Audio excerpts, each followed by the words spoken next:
বৈষম্য বিরোধী ছাত্র আন্দোলনে সামনে থেকে নেতৃত্ব দিয়েছেন নারীরাও। দেশের ইতিহাসে সবচেয়ে বেশি সংখ্যক নারীর উপস্থিতি দেখা গেছে এই আন্দোলনে। গণ অভ্যুত্থানে সামনে থেকে নেতৃত্ব দেওয়া ৩ নারী সমন্বয়ক হলেন নুসরাত তাবাসসুম, রাফিয়া রেহনুমা, উমামা ফাতেমা।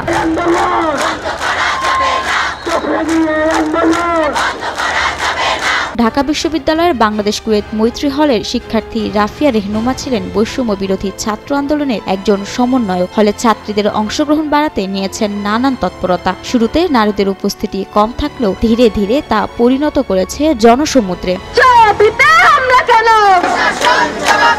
ঢাকা বিশ্ববিদ্যালয়ের শামসুন্নাহার হলের সমন্বয়ক ও রাষ্ট্রবিজ্ঞান বিভাগের শিক্ষার্থী নুসরাত তাবাসসুম। খুলনায় জন্ম নেওয়া নুসরাত পরবর্তীতে রাজনীতিতে জড়ান। গণতান্ত্রিক ছাত্রশক্তি নামক সংগঠনের যুগ্ম সদস্য সচিব নুসরাত তাবাসসুম। আন্দোলনে তিনি ছিলেন সোচ্চার কণ্ঠ।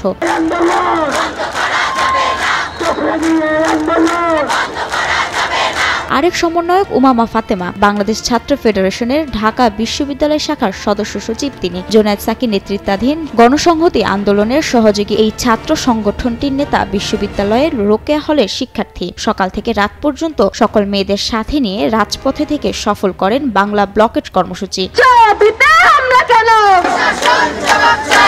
40% বেশি গ্লো, বিশ্বের 1 নম্বর গ্লো ক্রিম, নতুন গ্লো এন্ড লাভলি। বিশ্ববিদ্যালয়ের বিভিন্ন বিভাগের শিক্ষার্থীরা নিজেরাই কোটা বিরোধী পোস্টার, প্ল্যাকার্ড ও ব্যানার ছাপিয়ে যোগ দেন আন্দোলনে। ছাত্রছাত্রীদের অংশগ্রহণ বাড়াতে বানিয়েছেন আহ্বায়ক কমিটি। আন্দোলনের প্রচারে নানা কৌশলও অবলম্বন করেছেন তারা। বিভিন্ন হলে গিয়ে করেছেন গণসংযোগ। কর্মসূচি সফল করতে ঢাকা বিশ্ববিদ্যালয় ক্যাম্পাসে লিফলেট বিলিও করেন তারা।